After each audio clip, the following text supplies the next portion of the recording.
Boa noite, pessoal. Pessoal, muitas das vezes as pessoas têm dúvida como aprontar o seu coleiro após muda. Tem pessoas que criadores, né, faz um erro muito gravíssimo após o passarinho sair de muda, que é o quê? É ficar apresentando fêmea para o macho, entendeu?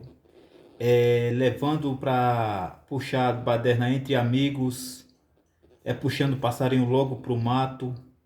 Isso aí é o primeiro erro que um criador faz no pássaro após muda.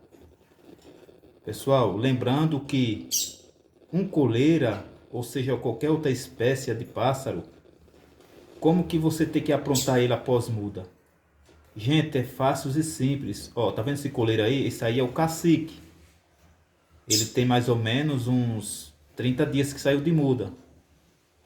Como que eu faço para esquentar ele, para voltar à rotina dele? É apresentando fêmea, dando bastante vitamina? Não, pessoal, não. Vocês estão vendo que tem vitamina na água aí, né? Beleza, tá aí tudo bem. Mas eu começo por onde? Por uma boa alimentação, tá?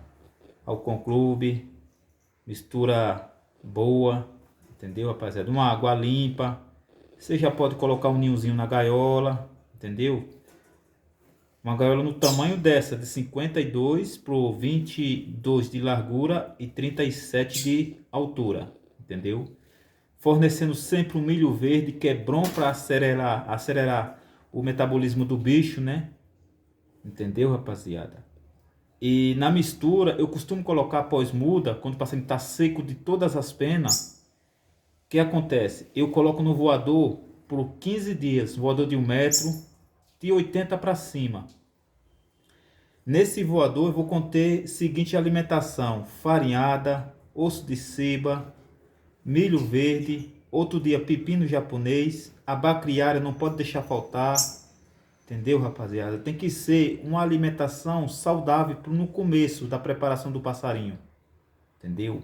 Quando você vê que o pássaro está entrando em forma de canto, começando a esquentar para cantar, não está na hora de você apresentar fêmea e nem puxar. Aí você já começa a administrar ou um Vitagold potenciado, ou que eu estou dando aí os meus agora, que é o Promate em pó, tá? Eu coloco o Promate em pó na água. Sendo que eu troco água todos os dias. 2 vezes no dia eu troco a água. Troco meio-dia e à noite. Retiro, deixo dormir sem água. Do dia de manhã cedinho, eu coloco novamente uma água limpa. E fornecendo sempre legumes. E banho de sol, tá, rapaziada? Muitos falam, mas o meu pássaro precisa de passeio para esquentar. Não, rapaziada, seu pássaro não precisa de passeio para esquentar. O seu pássaro vai depender do passeio para esquentar quando ele já estiver forte, já começando a entrar em ordem na bitola. Aí sim você pode puxar